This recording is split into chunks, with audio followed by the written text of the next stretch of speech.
Malo što izaziva toliku fascinaciju i strah kao trenutak smrti. Kroz povijest sveci i mistici govorili su o vizijama i iskustvima koja nadilaze ljudsku logiku, a među njima se posebno ističe Padre Pio sa svojim zapanjujućim otkrićima. Njegove riječi o posljednjim trenucima života nisu bile samo utjeha, već ozbiljna duhovna upozorenja. On je gledao on kraj zastora postojanja, kao netko tko je već dijelom pripadao nebu. Njegove vizije nisu bile metafore, već svjedočanstva koja su dotaknula mnoge duše. U ovom videu otkrit ćete jedno od najpotresnijih otkrića koje je podijelio. Padre Pio bio je poznat ne samo po stigmatima i čudima, već i po svojim otkrićima o duši. Prema njegovim riječima, ono što se događa u posljednjim sekundama prije smrti ima dubinu koju samo vjera može razumjeti. Tvrdio je da nismo sami, čak ni kada naši osjeti zakazuju. Prisutnost duhovnih bića u tom trenutku je stvarna i razlikuje se ovisno o životu koji je osoba vodila. To je stvarnost koja nadilazi religije i uvjerenja, jer se odnosi na vječnost. U ovom sadržaju zaronit ćemo u ono što je Padre Pio vidio i čuo izravno od Boga. Otkrivenje koje ćete danas vidjeti podijeljeno je s malobrojnima, ali je potpuno promijenilo pogled mnogih na kraj života. Ne radi se o priči za zabavu, već o duhovnoj istini koja ima za cilj probuditi duše. Kada je Padre Pio govorio o smrti, nije to činio sa strahom, već s nadom. U smrti je vidio vrata za ponovni susret, pravdu i vječnu ljubav. No, također je upozoravao, ne dočekuju svi isti posjetitelji u tom trenutku. Neki su primljeni svjetlom, drugi tišinom. U ovom videu vodit ćemo vas kroz slojeve ove svete tajne, temeljem svjedočanstava samog Padre Pia. Utjecaj njegovih vizija je toliko dubok da su mnogi odlučili promijeniti svoj način života nakon što su ih čuli. Tko nas dočekuje? Anđeo? Preminuli rođak? Sama djevica Marija? Ili možda nitko? Ovo pitanje prati ljudsko srce od početka stvaranja, a ovdje ćete pronaći snažne i dirljive odgovore. Pratite pažljivo svaki trenutak, jer ono što će biti otkriveno može promijeniti vaš duhovni život. Padre Pio nije tražio priznanja otkrivajući ove istine, već je želio pripremiti srca za presudan trenutak. Njegovi duhovni savjeti uvijek su bili usmjereni prema vječnom spasenju. Govorio je da smrt nije kraj, već najvažniji trenutak postojanja. U njoj se sve odlučuje i zato Bog u svojoj milosrdnoj ljubavi šalje nebeske glasnike da prihvate ili opomenu dušu. Taj nebeski doček Padre Pio je opisivao s dirljivim detaljima. Ono što je vidio ne smije se ignorirati, osobito od onih koji traže smisao i vjeru u životu. Uvod u ovu temu poziv je na razmišljanje. Ne radi se o predviđanju datuma ili izazivanju straha, već o razumijevanju onoga što nas čeka s druge strane. Autentična duhovnost ne poriče smrt, već je prepoznaje kao prijelaz u vječnost. A kada svetac poput Padre Pia o tome govori, nemoguće je ostati ravnodušan. Njegove riječi potiču nas da preispitamo svoje izbore, ponašanja i način života. Ovaj video poziv je na svijest, nadu i, iznad svega, pripremu. U sljedećim ćemo temama duboko zaroniti u pojedinosti tih otkrića. Shvatit ćete što je Padre Pio vidio, tko su ta bića koja prilaze u posljednjem trenutku i zašto neki doživljavaju toliko različita iskustva. Pripremite se za putovanje vjere, emocija i duhovnog otkrića. Ne radi se samo o znatiželji, već o istini koja može promijeniti način na koji gledate svoj život i svoju smrt. Ostanite s nama do kraja i dopustite da ta svjetlost dotakne i vašu dušu. Kada se približava trenutak naše smrti, mnogi se pitaju, tko će me dočekati? Hoće li to biti praznina, bol, tišina ili nešto sveto i svjetlom ispunjeno? Padre Pio je tvrdio da to nije vrijeme usamljenosti, već trenutak u kojem nevidljivo postaje vidljivo. Rekao je da nas, ovisno o našem životu, mogu dočekati različita duhovna bića. Ova spoznaja mijenja sve. Ne umiremo sami, već ulazimo u vječnost uz prisustvo onih koji dolaze po našu dušu. Taj susret može biti najljepši trenutak, ali i najopasniji, ovisno o tome kako smo živjeli. Padre Pio je govorio s autoritetom onoga koji je gledao nebeske stvarnosti. U mnogim svojim razgovorima i pismima opisivao je što se događa u času smrti. Prema njegovim riječima, prva bića koja se pojavljuju su anđeli čuvari. Oni ne napuštaju čovjeka ni u trenutku smrti, već mu pomažu preći prag između svijeta i vječnosti. No, uz njih često dolaze i drugi, duše svetaca, članova obitelji koji su u milosti umrli, pa čak i sama presveta djevica. Sve ovisi o duhovnoj pripremi osobe.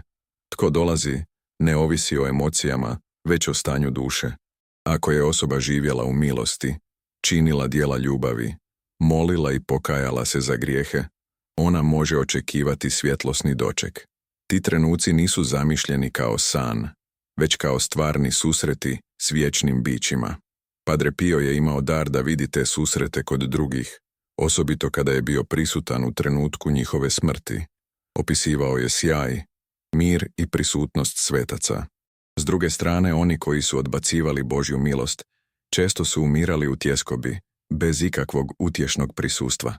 Zapanjujuće je kako su se mnoga svjedočanstva ljudi koji su doživjeli kliničku smrt podudarala s onim što je Padre Pio opisivao. Mnogi su govorili o bićima svjetlosti, osjećaju mira i vodstvu kroz tamu. No, jednako tako, postojala su i iskustva potpune tame i užasa. Padre Pio nas upozorava. Smrt nije nasumična, već odraz života. Duhovni svijet nije dalek. On dolazi po nas. I ono što nas dočeka, otkriva kakav je bio naš odnos s Bogom dok smo još disali. Postoji nevjerojatna utjeha u spoznaji da nismo sami.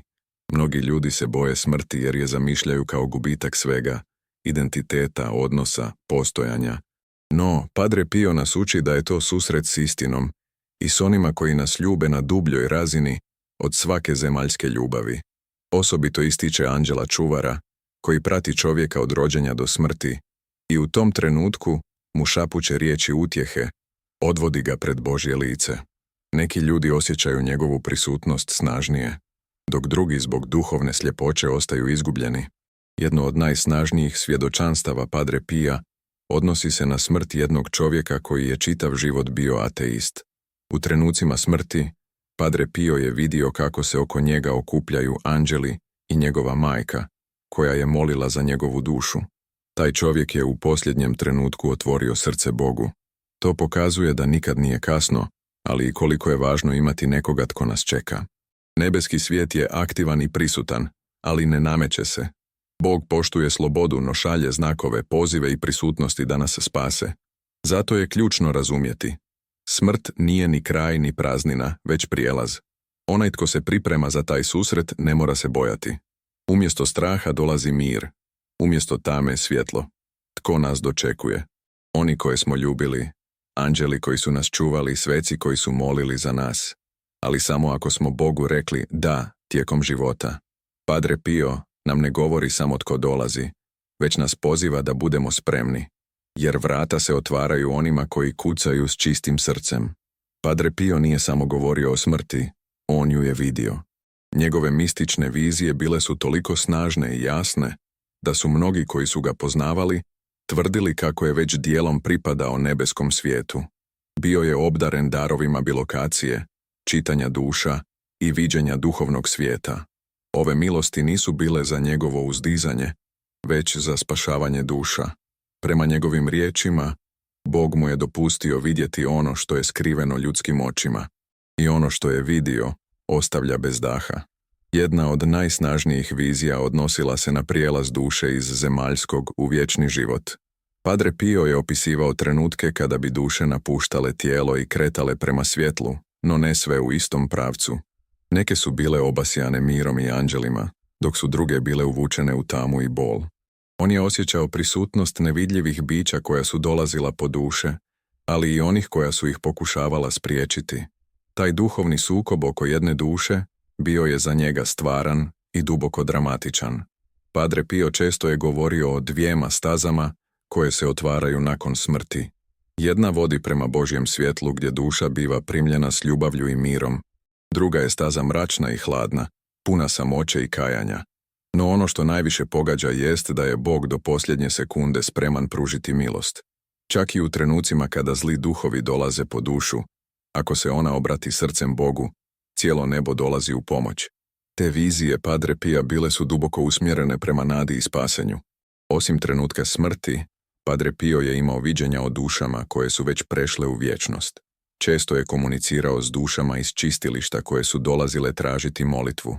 U njegovoj ćeliji i za vrijeme mise on bi znao zaustaviti sve i reći: molimo za dušu koja sada pati. Te duše, govorio je, nisu zaboravljene, one vape za pomoći. Njegova vizija onostranog nije bila crno-bijela. Postojale su nijanse, svjetlo koje se povećava, milost koja raste, ali i duhovna bol koja čisti i preobražava. Vizije koje je primao nisu bile kratki trenuci, već cijeli razgovori, slike i doživljaji koji su ostajali u njegovom srcu. Znao je vidjeti kako izgleda duša koja se izmirila s Bogom. Lice joj postaje spokojno, prostor ispunjen mirisom ruža i prisutnošću svetih bića. S druge strane, smrt osobe bez vjere ili u grijehu često bi ga ostavila u dubokoj molitvi i boli. On nije osuđivao, već je plakao za tim dušama. Njegove vizije bile su poziv na obraćenje, jer ono što je vidio bilo je stvarnije od svega zemaljskog. Mnoge od tih vizija zabilježene su u pismima i svjedočanstvima njegovih duhovnih sinova. Neki su tvrdili da je znao točan trenutak smrti osobe, čak i kada su bile daleko. Jednom je opisao kako je pratio dušu žene koju nikada nije upoznao, ali ju je vidio kako odlazi kroz zlatna vrata uz anđeoski zbor. Njegove riječi nisu bile bajke, već iskustva potvrđena molitvom i životom svetosti. Sve što je doživio, Padre Pio je prikazivao kao dar Božji za dobro drugih. Ove mistične vizije nisu tu da nas zabave, već da nas probude. One pokazuju koliko je duhovni svijet stvaran i koliko su naše odluke važne. Smrt nije kraj. To je početak vječnosti koja se oblikuje već sada, svakim našim dijelom, mišlju i nakanom. Padre Pio nas ne plaši, već priprema. Njegove riječi i viđenja ostaju kao svjetionik u vremenu kada mnogi zaboravljaju na dušu. Tko ima uši, neka čuje, a tko ima srce, neka se otvori milosti dok još ima vremena. Padre Pio je od najranije mladosti osjećao prisutnost anđela. Njegov anđeo čuvar bio mu je ne samo pratitelj, nego i glasnik, tješitelj i zaštitnik u najtežim trenucima. No, ono što je posebno naglašavao jest uloga anđela u času smrti. Prema njegovim riječima, svaki čovjek ima anđela koji ga nikada ne napušta. Taj anđeo čeka trenutak smrti da bi ispunio svoju posljednju zadaću, odvesti dušu pred lice Božje. To nije poetski simbol, već stvarnost koju je Padre Pio živio i opisivao. U trenucima kada tijelo slabi, a svijest nestaje, anđeo čuvar postaje vodič kroz tamu. On zna kako zaštititi dušu od duhovnih napada, koje često postaju intenzivni u samrtnom času. Padre Pio je više puta spominjao da duhovna borba nikada nije jača nego u tim posljednjim minutama. Anđeo tada stoji uz uzglavlje umiruće osobe, štiti ju, šapće riječi mira i, ako je moguće, pomaže da se u tom trenutku srce obrati Bogu.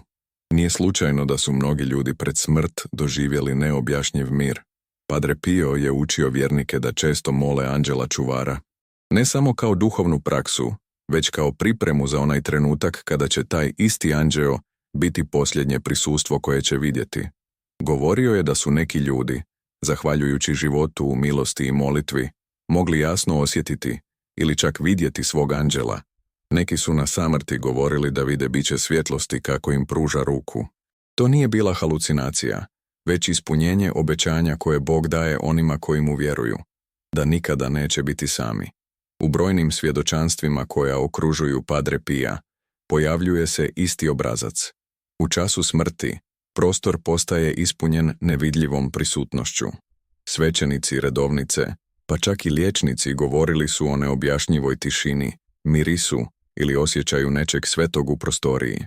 Padre Pio je potvrdio da su to znakovi anđeoske prisutnosti. U tom trenutku, anđeo pomaže duši da odbaci sve zemaljsko, da se ne boji i da se potpuno preda Božjem milosrđu. Anđeli ne tjeraju, nego pozivaju s ljubavlju.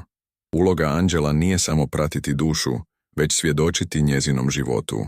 Oni su tihi promatrači svih naših dijela, riječi i misli. U času smrti, oni pred Boga donose ono što su cijeli život bilježili. Padre Pio je govorio da su suze anđela stvarne, kada vide dušu koja umire bez pokajanja. Isto tako, radost neba je nezamisliva, kada anđeo vidi da je njegova duša spašena. Taj trenutak kada anđeo vodi dušu u svjetlo ili u tišinu, ovisi o našim odlukama tijekom života.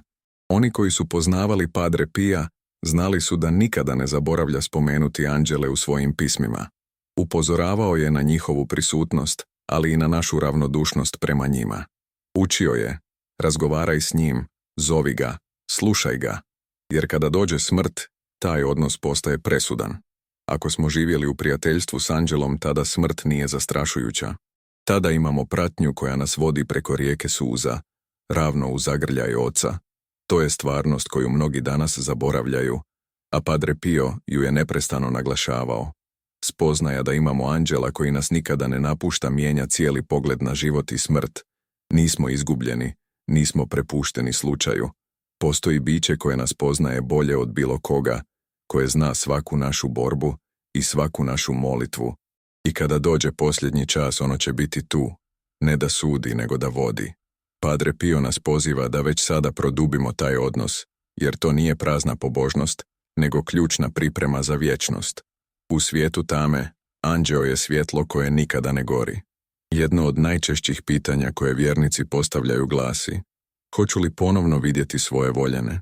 Padre Pio, vođen milošću i mističnim darovima, više je puta potvrdio da susret s voljenima nakon smrti nije samo moguć, već i vrlo stvaran. Duše koje su umrle u milosti Božjoj ostaju u duhovnoj povezanosti s nama. One nas ne zaboravljaju. One mole za nas. A kada naša duša napusti tijelo, te duše često dolaze kako bi nas dočekale i pratile kroz taj prijelaz. Padre Pio je opisivao trenutke kada bi duše pokojnih dolazile k njemu. Ne samo tražiti molitvu, već i prenositi poruke nade njihovim voljenima. Mnoge majke koje su izgubile djecu svjedočile su da su, po njegovim riječima, osjetile prisutnost i mir koji dolazi samo od susreta s nebeskim. Tajna susreta nakon smrti leži u duhovnom stanju obje strane, pokojnika i onoga koji umire. Ako su oboje bili u Bogu, tada veza ne prestaje, već se nastavlja u vječnosti. Padre Pio nije nikada govorio o smrti kao o rastanku, već kao o privremenom razdvajanju. Tvrdio je da ljubav koja je čista i sveta nikada ne nestaje, čak ni smrću. Ljubav je vječna jer dolazi od Boga koji je vječan. Stoga duše koje su nas ljubile u životu nastavljaju nas ljubiti i pratiti. Neke od njih, prema riječima sveca, imaju dopuštenje Božje da nam budu blizu u čas smrti. One nam dolaze kao utjeha, znak da nismo sami i da nas čeka zagrljaj koji ne prestaje. Jedan poseban slučaj koji je Padre Pio podijelio bio je susret umiruće žene s njezinim pokojnim suprugom. Nekoliko trenutaka prije smrti, žena je počela razgovarati s nekim nevidljivim, govoreći: napokon si došao. Padre Pio je potvrdio da je njezina duša doista vidjela i osjetila prisutnost muža koji ju je došao odvesti. Takvi trenuci nisu iluzija, nego milost. Bog u svojoj dobroti dopušta da se duše koje su bile sjedinjene ljubavlju ponovno sretnu i zajedno kroče prema vječnosti. Ipak važno je napomenuti, nije svaki susret moguć. Ako duša pokojne osobe nije u stanju milosti, ili ako je osuđena, ona ne može doći. Isto tako, onaj tko umire daleko od Boga, bez kajanja i ljubavi, ne vidi nikoga. Tada smrt postaje usamljena, teška i bez svjetla. Zato Padre Pio poziva na život u milosti, jer samo tako ćemo moći ponovno sresti one koje volimo. On nas ne tješi praznim riječima, već nas usmjerava na pravi put da bismo jednog dana mogli doživjeti taj sveti susret. Molitva za pokojne bila je neodvojivi dio svakodnevnog života Padre Pia. Govorio je da je najdublji čin ljubavi moliti za one koji su prešli u vječnost, jer im tako pomažemo, ali i približavamo sebe njima. Svaka molitva za dušu voljene osobe učvršćuje most koji nas s njom povezuje.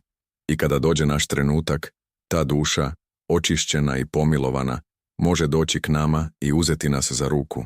Nema ljepše misli od one da nas netko tko nas je volio čeka na vratima vječnosti.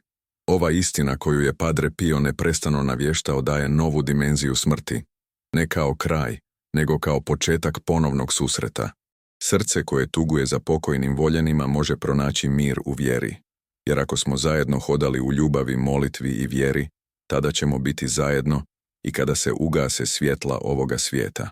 Padre Pio nas podsjeća, ljubav ne umire, a gdje je ljubav, tamo je Bog, a gdje je Bog, tamo je život, bez kraja, bez rastanka, u punini vječne radosti. Jedna od najnježnijih i najdirljivijih tvrdnji, koje je Padre Pio često iznosio, bila je ona o prisutnosti blažene djevice Marije u času smrti. Mnogi su tu ideju smatrali pobožnim zanosom, ali za Padre Pia to je bila živa stvarnost. Govorio je s dubokom sigurnošću. Marija dolazi po svoju djecu kad umiru. Nije govorio u prenesenom značenju, nego kao netko tko je to doista doživio i vidio. Njezina prisutnost nije bila samo simbolična. Bila je stvarna, snažna i prepuna majčinske ljubavi. Padre Pio je poticao vjernike da svaki dan mole Svetu Krunicu upravo zbog toga.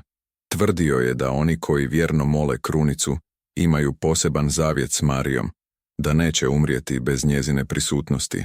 I doista, mnogi koji su umirali uz molitvu, osjećali su mir, utjehu i radost u posljednjim trenucima. On je govorio da Marija dolazi ne samo kao majka, već i kao kraljica milosrđa, da prigrli dušu i odvede je k sinu. Taj trenutak, prema njegovim riječima, nadilazi sve što možemo zamisliti. Zabilježeno je mnogo svjedočanstava u samostanu u San Giovanni Rotondu, gdje je Padre Pio djelovao. Vjernici su dolazili umirući, želeći umrijeti u njegovoj prisutnosti, a on je znao reći, ne boj se, Gospa će ti doći u susret. Nakon njihove smrti, opisivao bi osmijehe, svjetlost u sobi, miris ruža, znakove Marijine prisutnosti. Neki su čak čuli njezin glas, drugi vidjeli lik, a svi su doživjeli dubok mir. Za Padre Pia to nije bila fantazija, već milost koju Bog daje svojoj vjernoj djeci. U njegovim pismima može se pronaći više navoda koji potvrđuju ovu vjeru. Pisao je duhovnim kćerima, moli Krunicu s ljubavlju i ona će ti doći na kraju tvog života. Za njega, Marijina prisutnost nije ovisila o svetosti, već o iskrenoj pobožnosti i povjerenju. Nije tražila savršenstvo, nego srce koje joj se predalo. I kada bi to srce dolazilo kraju svog zemaljskog puta, ona bi bila tamo, nježna, tiha, ali moćna. Prisustvo majke u trenutku smrti mijenja sve. Padre Pio je znao reći da je djevica Marija prisutna i u času suda. Ona ne dolazi da sudi, nego da moli za milost. Mnogi sveci su potvrdili ovu vjeru, da Gospa svojim zagovorom može isprositi posljednje obraćenje, čak i za najtvrđa srca. U času smrti, kada sve zemaljsko nestaje, njezina prisutnost je poput svjetla u tami. Padre Pio je često plakao govoreći o njezinoj ljubavi. Nije govorio kao teolog, već kao sin koji je poznavao svoju majku. Oni koji su se u životu pouzdavali u Mariju, prema riječima Padre Pia, nikada neće biti ostavljeni. On je snažno vjerovao da njezina prisutnost na smrtnoj postelji nije iznimka, nego Božji plan. Svaka krunica, svaka zdravo Mario, bila je poput poziva koji se čuva za posljednji trenutak. I kada dođe, majka dolazi, bez riječi, ali s očima punim milosrđa. Ona ne prekorava, ne sudi, nego tješi i vodi. Smrt u njezinoj prisutnosti više nije strašna, nego sveta. Ova istina donosi ogromnu utjehu svima koji se boje smrti. Znati da će nas majka dočekati, da ćemo umrijeti u njezinom zagrljaju mijenja pogled na cijeli život. Padre Pio nije propovijedao strah, već nadu. Marijina prisutnost na samrti nije samo pobožna nada, već nebeska stvarnost. A ako to kaže svetac koji je svaki dan gledao duhovni svijet, onda je to više od riječi, to je obećanje. On nas poziva da svaki dan molimo s vjerom i pouzdanjem, jer nas na kraju puta čeka majka puna ljubavi. Od svih mističnih iskustava koje je Padre Pio imao, ona u kojima se pojavljuje sam Isus bila su najdublja, najpotresnija i najsvetija. Govorio je o trenucima kada bi umiruće duše bile obasjane prisutnošću Gospodina. Ti trenuci nisu bili zasluženi ljudskom dobrotom, već Božjim milosrđem. Isus dolazi osobno onima čije su duše u dubokom odnosu s njime, onima koji su ga ljubili, slijedili, nosili križeve u tišini i vjeri. To nisu bili sveci po tituli, nego po srcu. Padre Pio je znao kada Isus dolazi po nekoga, rekao bi, on je otišao s njim. To bi izgovorio s tolikom nježnošću i sigurnošću da su prisutni znali. Smrt te osobe Bila je sveta. U nekim slučajevima opisivao je nevidljivu svjetlost, tihi zrak pun mira i radosti, prisutnost koju se ne može riječima opisati. Isus ne dolazi sa sudom, nego sa smirenošću, kao pastir koji preuzima dušu koja mu pripada. Taj susret briše svaku bol i svaki strah. Ostaje samo mir koji nadilazi razum. Jedan od najdirljivijih trenutaka bio je kada je opisao starca koji je živio u siromaštvu, ali s dubokom vjerom. Taj čovjek nije bio poznat nikome, ali je umro s osmijehom, okružen svjetlom. Padre Pio je rekao, došao je po njega sam Gospodin. Nitko to nije očekivao, ni obitelj, ni svećenici, ali Bog vidi ono što je skriveno. To pokazuje da nije vanjski život ono što određuje vječnost, već ljubav u srcu. Isus dolazi onima koji su ga tražili u skrovitosti. Padre Pio nas uči da Isus ne dolazi samo s anđelima. On dolazi kada je to njegova volja, osobito u trenucima posebne milosti. Iako se ne pojavljuje svakome na isti način, njegova prisutnost može biti prepoznata u miru, u suzama koje donose olakšanje, u šapatu savjesti koji poziva na potpuno predanje. Ti trenuci nisu za publiku, oni su između duše i njezina stvoritelja. Isus dolazi ne da govori nego da pogleda i taj pogled mijenja sve. To je pogled koji poznaje svaku bol, ali i svaku žrtvu. Mnoga svjedočanstva koja okružuju Padre Pia potvrđuju ove pojave. Bilo je onih koji su neposredno prije smrti počeli gledati u jedan kut sobe i izgovarati riječi poput Gospodine, došao si. Suze, osmijeh i potpuni mir ispunili bi prostor. Liječnici bi to pripisali halucinacijama, ali Padre Pio bi rekao, on vidi Gospodina. Za njega to nije bilo ništa čudno, bio je to trenutak ispunjenja. Isus nije ostavljao svoje, dolazio je po njih kao što je obećao. U svjetlu ovih svjedočanstava, poziv Padre Pia je jasan. Živite kao da ćete sutra stati pred Isusa. Ne u strahu, nego u ljubavi. Približite se sakramentima, molitvi, milosrđu, jer ne znate dan ni čas kada će on doći. I kada dođe, dolazi ne s prijekorom, nego s nježnošću. Srce koje ga prepozna u životu, prepoznat će ga i u smrti. To je susret kojem se ne pristupa s panikom, već s čežnjom. Jer kada se Isus pojavi, sve drugo nestaje. Ostaje samo vječna ljubav.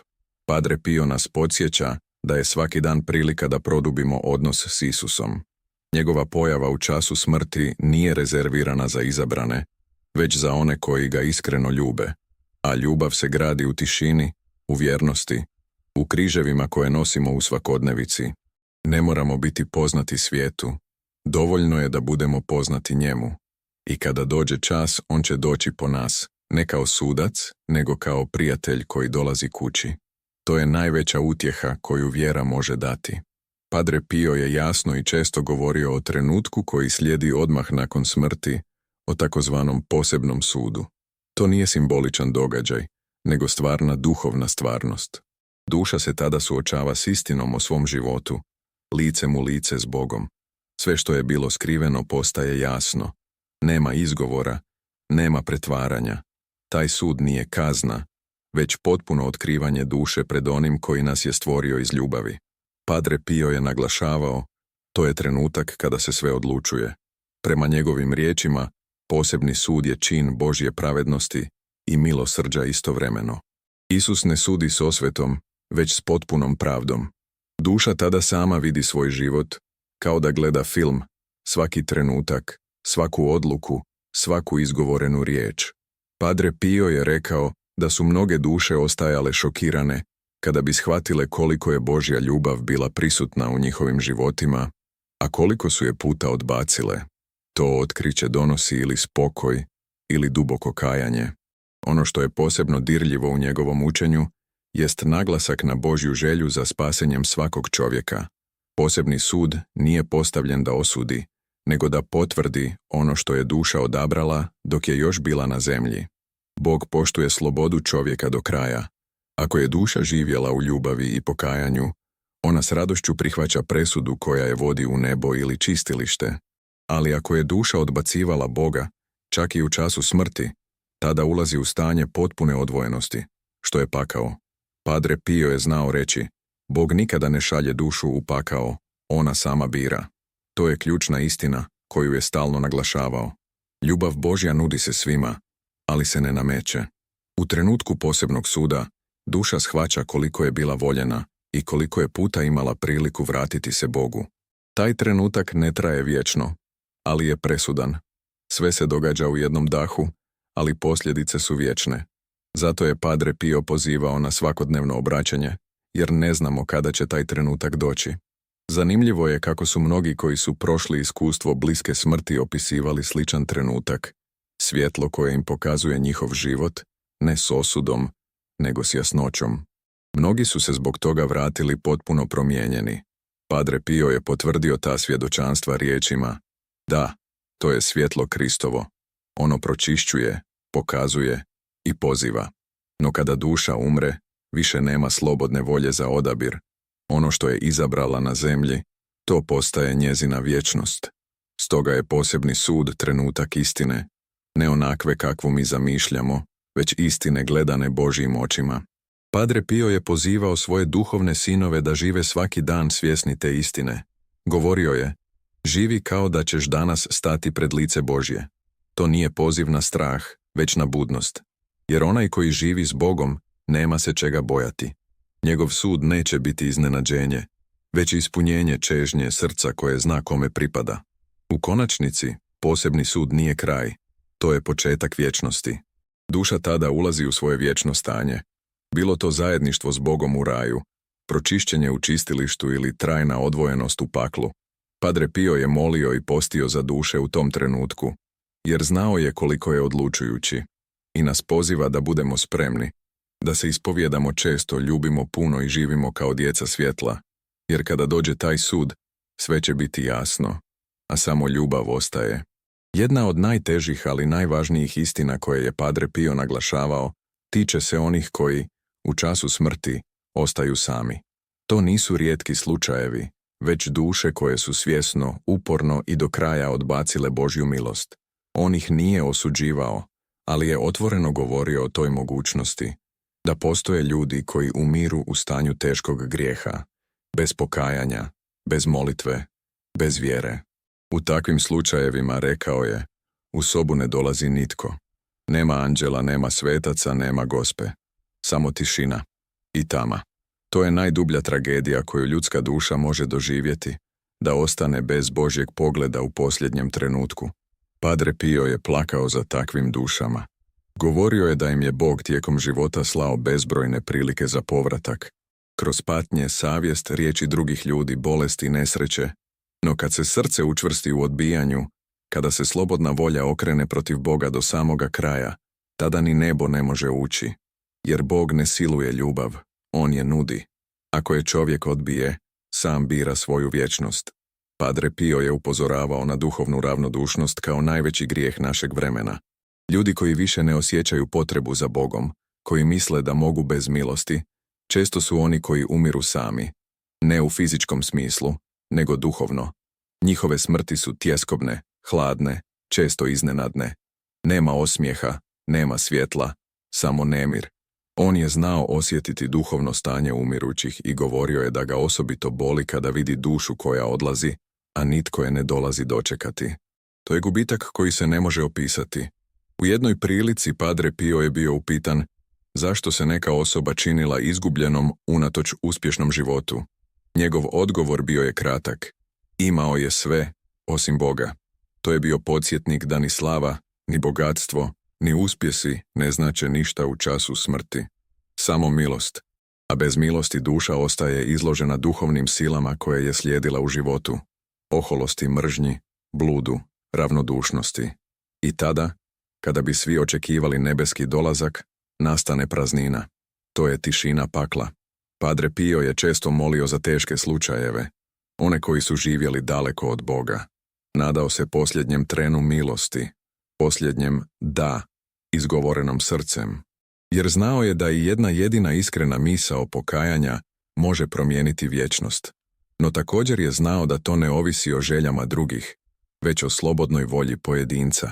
I zato je bio neumoran u ispovjedima, savjetima, molitvama, jer je znao što znači kad duša ostane bez ikoga u svom najvažnijem trenutku.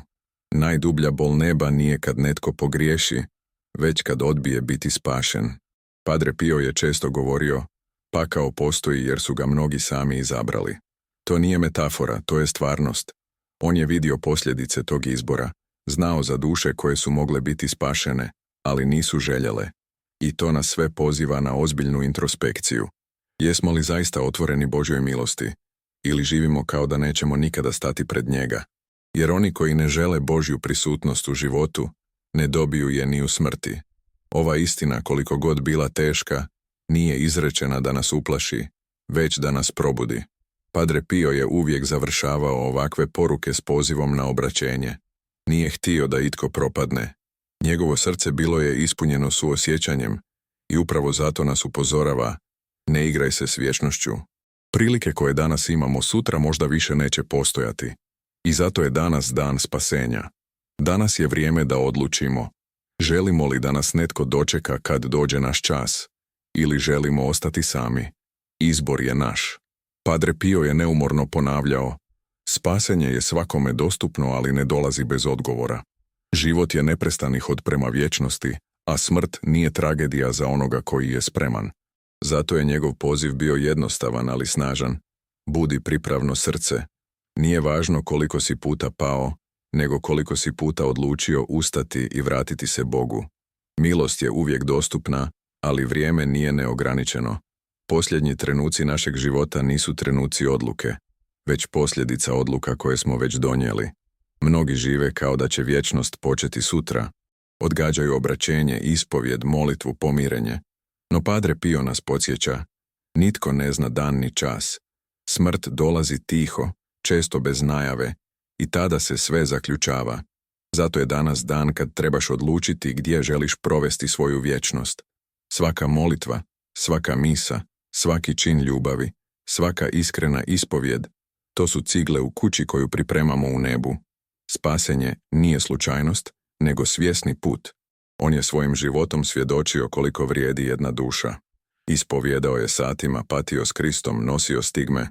Sve to ne za slavu, nego da bi spasio makar jednu izgubljenu dušu. Ako je svetac bio spreman žrtvovati sve za spasenje drugih, koliko mi trebamo učiniti za vlastito? Pozvani smo živjeti budno, ne u strahu, nego u ljubavi. Jer onaj tko ljubi Boga, čezne biti s njim. A Bog nikada ne kasni, dolazi po svoje kad su srca otvorena. Padre Pio nas poziva na život u sakramentima. Redovita ispovjed, svakodnevna molitva, krunica, sveta misa, to su sredstva koja čuvaju dušu. Ne trebamo biti sveci da bismo bili spašeni, ali moramo biti iskreni. Bog ne traži savršenstvo, već predanje. On poznaje naše slabosti, ali očekuje našu odluku. Odluku da ga izaberemo, ne samo riječima nego djelima, jer na kraju djela će govoriti više nego riječi, a posljednji trenutak života neće biti vrijeme za pripremu, već za susret. Ne čekaj znak s neba, znak je već dan. U riječima sveca koji je svoj život posvetio Bogu, u ovoj poruci koja te sada dodiruje, u glasu savjesti koji te poziva. To su pozivi na obraćenje koje ne smiješ zanemariti. Danas je milost tu, sutra možda više neće biti prilike. Sada je vrijeme da odlučiš, hoćeš li živjeti kao da Bog postoji ili kao da nikad nećeš umrijeti, jer smrt je sigurna, a vječnost ovisi o onome što danas biraš. Ako osjećaš da tvoja duša nije mirna, nemoj čekati. Vrati se Bogu sada. Pronađi svećenika, idi na ispovjed, obnovi svoj život molitvom. Ne dopusti da ti zadnji trenutak bude ispunjen strahom i prazninom. Daj da tvoj posljednji dah bude pun mira, jer si znao kome si povjerio svoju dušu. I znaj, ako sada kreneš prema Bogu, on će potrčati prema tebi. Niti jedna iskrena suza pokajanja nije uzaludna. Svaka od njih briše grijehe i otvara nebo. Ova poruka nije samo podsjetnik, to je poziv. Poziv da živiš drugačije, da se pripremiš, da odlučiš za nebo. Padre Pio ti je ostavio put, pokazao primjer, otvorio vrata. Sada je red na tebi. Ne boj se smrti ako si spreman za život vječni. Počni danas. Jer ako danas odlučiš za Boga, onda te, kada dođe tvoj čas, nećeš dočekati sam. Dočekat će te onaj koji te je stvorio, s ljubavlju, s osmijehom i riječima. Dobro došao kući.